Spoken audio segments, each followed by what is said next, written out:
நம்பினார் நம்புங்கள். மர்ம தேசத்தில் ஒரு பயணம். வெளிநாடுகள்ல பல இடங்கள்ல பேய படம் பிடிச்சதா சொல்லியிருக்காங்க. அமெரிக்கால சிகாகோ நகரோட ஒதுக்குப்புறமா இருக்கிற பங்களாவில் எடுத்ததா சில ஆண்டுகளுக்கு முன்னாடி ஒரு புகைப்படம் வெளியாச்சு. படிக்கட்டுல ஒரு கவுன் போட்ட பெண் இறங்கி வர, அவளுக்கு பின்னாடி ஒரு வெள்ளை உருவம் பின்தொடர்ந்து வருவது போல போட்டோல பதிவாயிருந்தது. அந்த வெள்ளை உருவம் அந்த பங்களாவில் இருக்கிற பேய்தான்னு சொல்லப்பட்டது. இதே மாதிரி பிலிப்பைன்ஸ் நாட்டின் தலைநகரமான மணிலாவில் இரவு நேரத்தில் ரோட்டோரமா நின்று 2 பொண்ணுங்க போட்டோ எடுத்திருக்காங்க. ஆனா அந்த போட்டோல 3ஆவதா ஒரு நிழல் உருவம் பதிவாயிருக்கு. இது ரோடு ஆக்சிடென்ட்ல செத்து போன ஒரு பொண்ணோட ஆவின்னு சொன்னாங்க. இதே மாதிரி ஓடுற நதியில இருந்து தலையை எட்டி பார்க்குற பேய், போன இடத்துல விருந்தாளியா வந்து ஒட்டிக்கிட்ட ஆவின்னு அப்பப்போ புகைப்படங்களும் வீடியோ காட்சிகளும் வெளியாகி பரபரப்பை ஏற்படுத்தும்.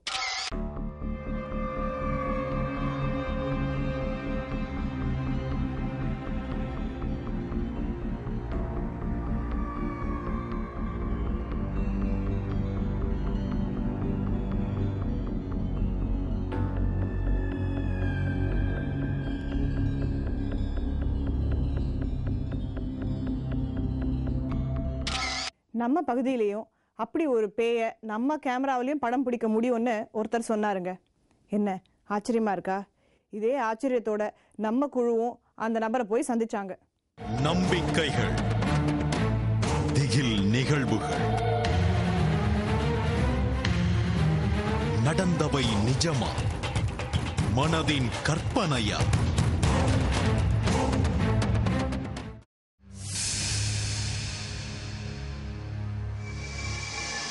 அடர்ந்த காட்டில் ஆவிகளை தேடி ஒரு சிலிர் கூட்டும் பயணம்.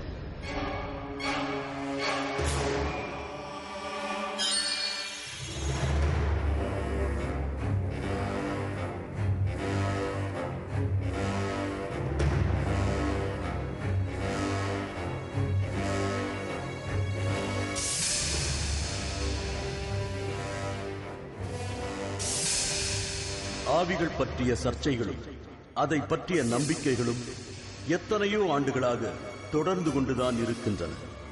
ஆவிகள் இல்லை என்பதற்கு சொல்லப்படும் விளக்கங்கள் சில விஞ்ஞானபூர்வமான உண்மைகள் என்று ஒரு தரப்பினரும், ஆவிகள் இருக்கின்றன என்பதற்கு பலவிதமான நம்பிக்கைகளையும் தாங்கள் அனுபவித்த சில உண்மை கதைகளையும் இன்னொரு தரப்பினர் உறுதியாக கூறுகின்றனர்.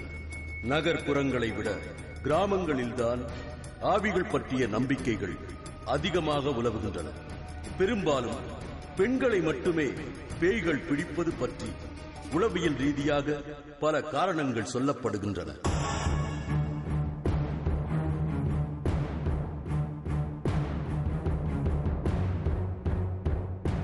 சில ஆலயங்களுக்கு சென்றாலே பேய் பிசாசுகள் விலகி ஓடிவிடும் என்ற அசைக்க முடியாத நம்பிக்கைகளும் நம் சமூகத்தில் இன்றும் நிலவிக் கொண்டுதான் இருக்கின்றது. தேனியை அடுத்துள்ள எலசப்ப நாயக்கனூர் என்ற கிராமத்தை சேர்ந்த ஒரு நபர் பலவிதமான விசேஷ பூஜைகள் செய்து சில ஆவிகளை தன் கட்டுப்பாட்டிற்குள் வைத்திருப்பதாகவும், தான் நினைத்தால் சில முக்கியமான தினங்களில் குறிப்பிட்ட ஒரு பகுதியில் அந்த ஆவிகளை வரவழைக்க முடியும் என்று உறுதியாக கூறினார். ஆவி நேரில் வரும்பொழுது நாம் பின்பற்ற வேண்டிய விதிகளை பற்றி முதலில் எச்சரிக்கை செய்தார் அந்த நபர். பல ஆண்டுகளாக இந்த பகுதியில் பேய் பிசாசுகளை ஓட்டுவதிலும் சில மாந்திரீக வேலைகளை செய்வதிலும் இவர் ஈடுபட்டு வருவதாக கேள்விப்பட்ட நாம் அந்த சவாலை எதிர்கொள்ள தயாரானோம்.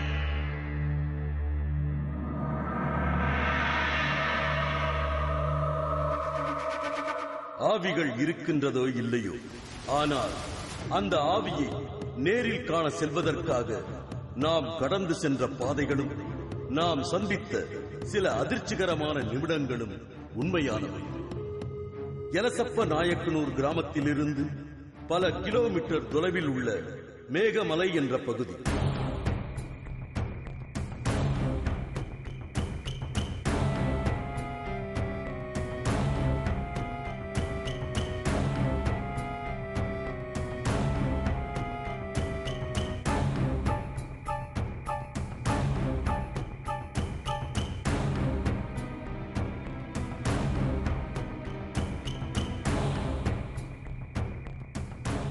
இங்குள்ள அடர்ந்த காட்டுப்பகுதியில்தான் ஆவியை வரவழைத்து நமக்கு காட்டுவதாக உறுதி அளித்தார் பூசாரி பாலகிருஷ்ணன்.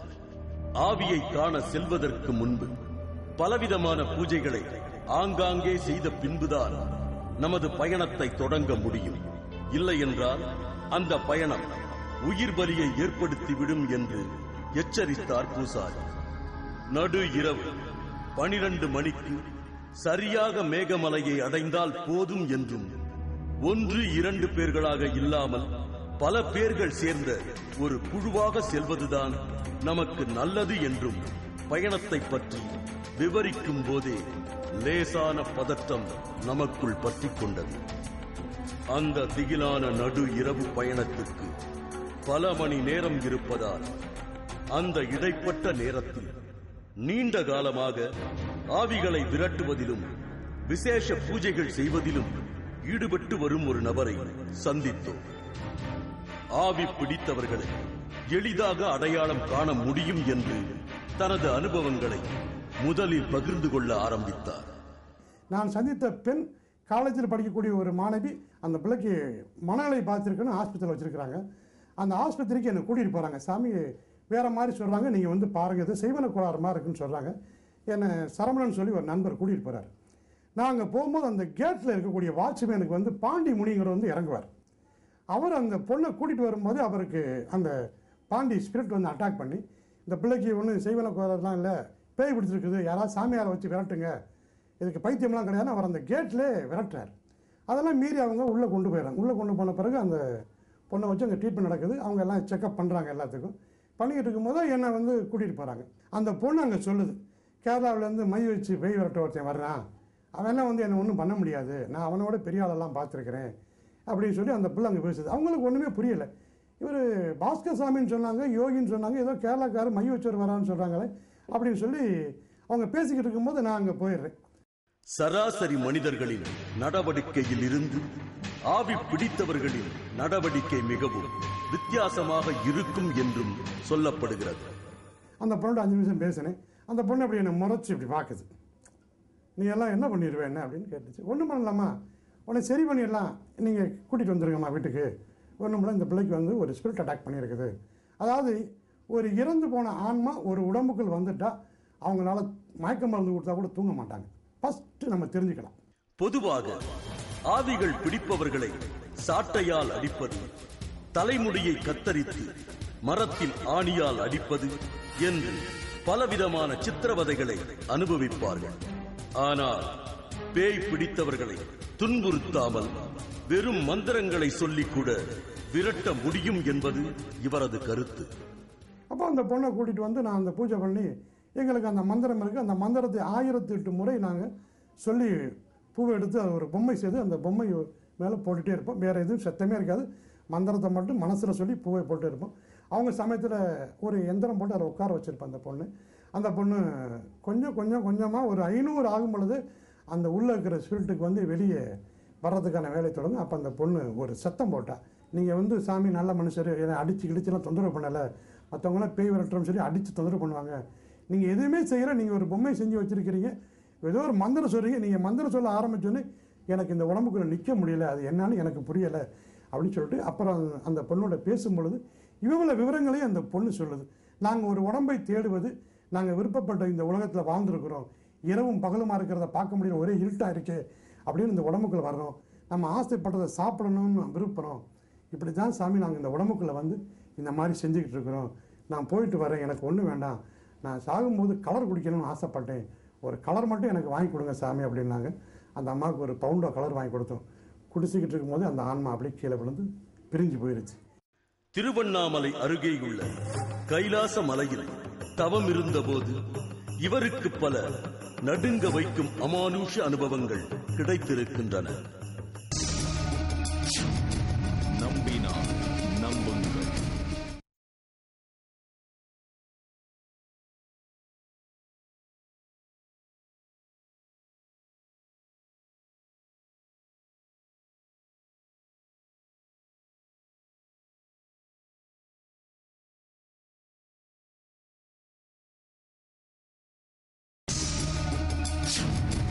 நம்பினார்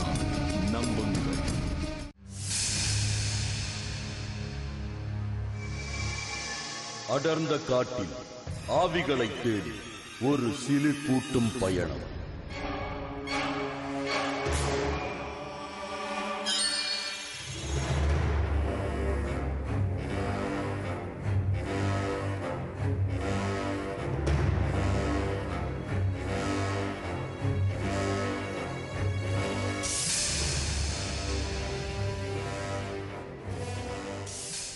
ஆரம்ப காலகட்டத்தில் கிடைத்த திகிலான அனுபவங்களைப் போல அதற்கு பிறகு எந்த விதமான அனுபவங்களும் இவருக்கு கிடைக்கவில்லை. மாந்திரீகம் செய்பவர்களும் பேய் பிசாசுகளை விரட்டுபவர்களும் மட்டுமல்லாமல் சில பூஜை முறைகளை பின்பற்றினால் யார் வேண்டுமானாலும் ஆவிகளை காண முடியும் என்று கூறுகிறார்கள் அமானுஷ்யங்களை நம்புகிறவர்கள். ஒரு விளக்கு எடுத்து வச்சுக்கோங்க. நீங்கள் உட்கார்றது 2 அடி தள்ளி வச்சுக்கோங்க. உங்களுடைய பார்வைக்கு தெரிகிற மாதிரி இந்த மாதிரி ஒரு தீபத்தை வச்சுக்கோங்க. இரவு 11 மணிக்கு வந்து உட்காந்துக்குங்க. அந்த தீபத்தை அப்படியே நீங்கள் ஒத்து பாருங்கள். ஒன்றும் செய்ய வேண்டாம். அந்த தீபத்தை மட்டும் நீங்கள் மந்திரமே கிடையாது, மாயம் கிடையாது. அமானுஷ்யமான சக்திகளை பார்க்க முடியுமான்னு கேட்குற சவால் யாரும் பார்க்கலாம். தைரியம் இருந்தால் இதை செஞ்சு பாருங்கள். அப்படியே 11 மணிலேருந்து 12:30 மணி வரைக்கும் இந்த தியானம். அப்படியே நீங்கள் அந்த தீபத்தை மட்டும் அப்படியே பாருங்கள். அந்த தீபம் மறைஞ்சு அதுக்குள்ளே ஒரு அமானுஷ்யமான சக்தி வரும். உங்களுடைய இறந்து போனவர்கள், உங்களுடைய நண்பர்கள், வேறு ஆன்மாக்கள், அவர்கள் எந்த உருவத்தில் இருக்கிறார்களோ அந்த உருவத்தில் அவர்களை பார்க்கலாம். பார்த்து பயந்தால் நான் பொறுப்பில்லை. தைரியம் இருக்கிறவங்க மட்டும் செய்யலாம். செய்தால் அமானுஷ்யமான சக்தியை பார்க்கலாம். பார்த்தவன் நான். அதனால் சொல்றேன், இது உண்மை. பெரும்பாலும் இயற்கை மரணம் அடைந்தவர்களின் ஆத்மா விண்ணுலகம் சென்றுவிடும் என்றும், அகால மரணம் அடைந்தவர்கள்தான் ஆவியாக இவ்வுலகில் சுற்றி கொண்டிருப்பதாகவும் கூறப்படுகிறது.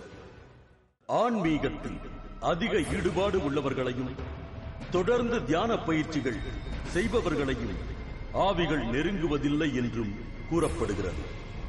தீய சக்திகளின் நடமாட்டத்தை சாதாரணமாக அறிந்து கொள்ள பல வழிமுறைகள் இருப்பதாகவும் சொல்லப்படுகிறது. அமானுஷங்களுக்கும் இவருக்குமான தொடர்பு பல ஆண்டுகளாக நீடிப்பதால் அதை பற்றி நிறைய சம்பவங்கள் இவருக்குள் புதைந்து கிடக்கின்றன. மேகமலையை நோக்கி செல்லும் நமது திகில் பயணத்திற்கான நேரம் நெருங்கிவிட்டதை உணர்ந்த நாம் பூசாரி பாலகிருஷ்ணனுடன் புறப்பட தயாரானோம்.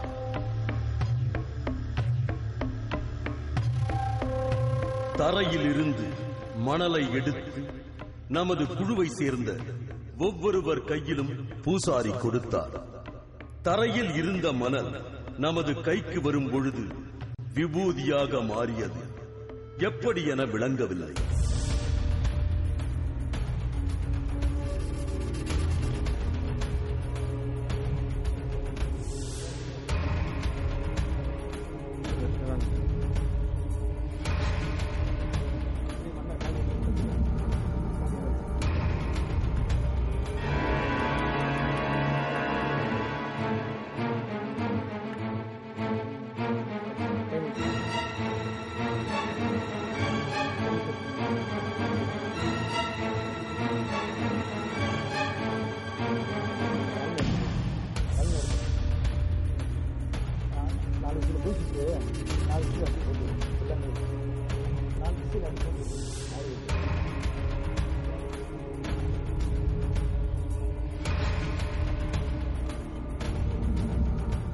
ஊர் எல்லையை கடந்து மேகமலையை நோக்கி செல்லும் நமது பயணம் ஆரம்பமானது. நம்பினார் நம்புங்கள்.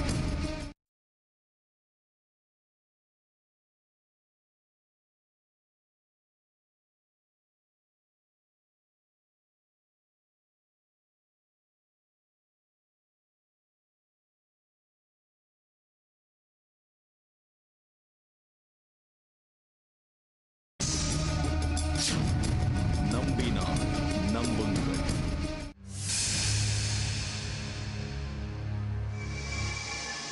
அடர்ந்த காட்டில் ஆவிகளை தேடி ஒரு சிலிர் கூட்டும் பயணம்.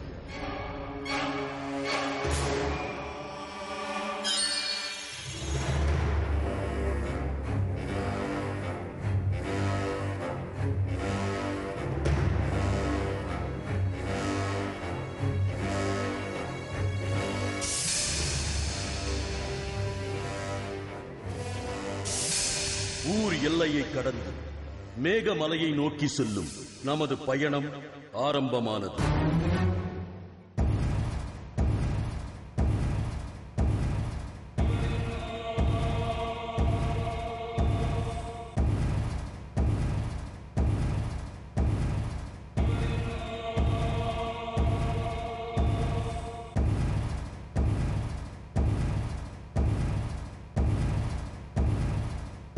கண்ணு கெட்டிய தூரம் வரை எல்லா பகுதியையும் இருள் ஆக்கிரமித்திருந்தது.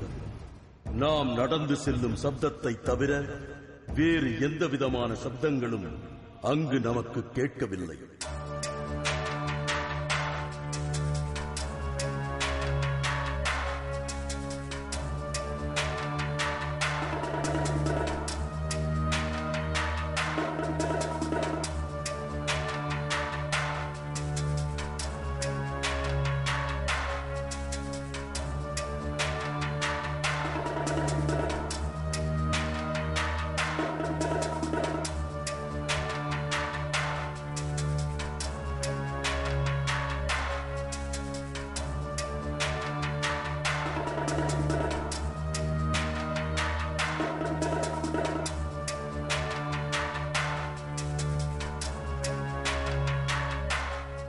நமது பயணம் தொடங்கிய சிறிது தொலைவில் இருந்தே பூசாரி சிறு சிறு பூஜைகளை செய்யத் தொடங்கினார்.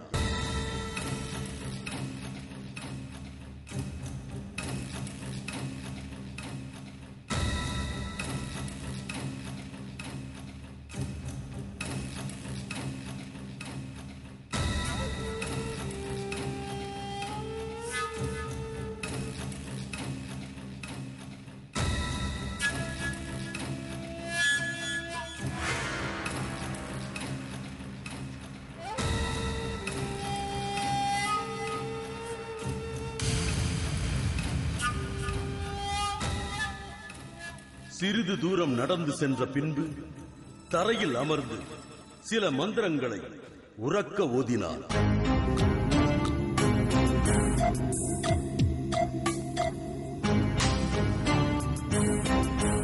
மீண்டும் கற்பூரத்தை ஏற்றி வணங்கிவிட்டுத்தான் பயணத்தை தொடர்கிறார்.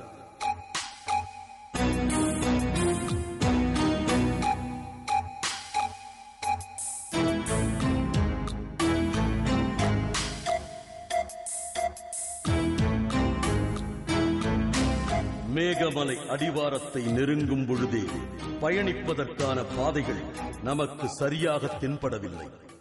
நீளமான முச்செடிகளும் புதர் மண்டி கிடக்கும் செடிகளும் நம் பயணத்தை சற்று சிரமமாக்கியது.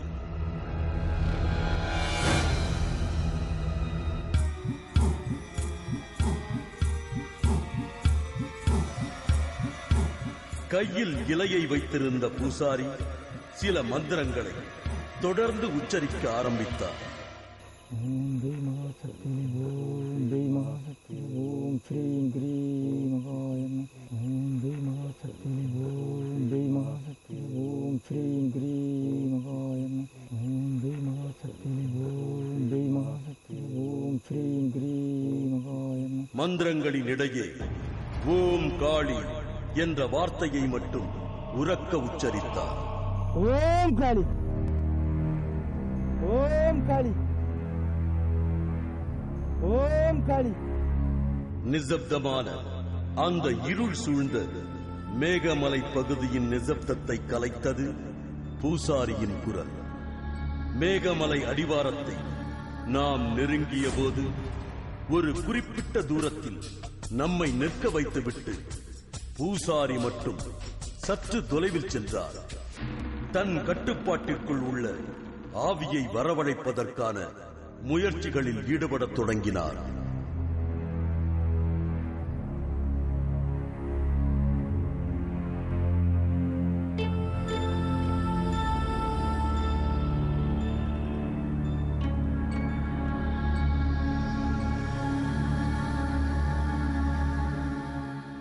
நேரம் மெல்ல மெல்ல கரைந்து நடு இரவை நெருங்கிக் கொண்டிருந்தது. ஒருவேளை பூசாரி சொல்வது போல் ஆவி தோன்றினால் அது எங்கிருந்து வரும், எவ்வளவு நேரம் அங்கு நிற்கும், அதன் செயல்பாடுகள் எப்படி இருக்கும் என்று நம் கற்பனைகள் திகிலுடன் பயணிக்கத் தொடங்கியது. சில புண்ணிய ஆன்மாக்கள் வெள்ளையாகவும் மற்ற துர் ஆன்மாக்கள் கருப்பாக இருப்பதாகவும் அமானுஷத்தில் நம்பிக்கை உள்ளவர்கள் கருத்து. பெரும்பாலும் ஆவிகளுக்கு கால் இருப்பதில்லை என்றும் ஒருவித பரந்த நிலையில்தான் ஆவிகள் செல்லும் என்றும் நாம் கேள்விப்பட்டிருந்தோம். நம்மை நெருங்கிய பூசாரி ஆவி தோன்றியவுடன் படம் பிடிக்க கூடாது என்றும், தான் சொல்லும் பொழுதுதான் கேமராவை ஆன் செய்ய வேண்டும் என்றும் நம்மை தொடர்ந்து எச்சரித்தார்.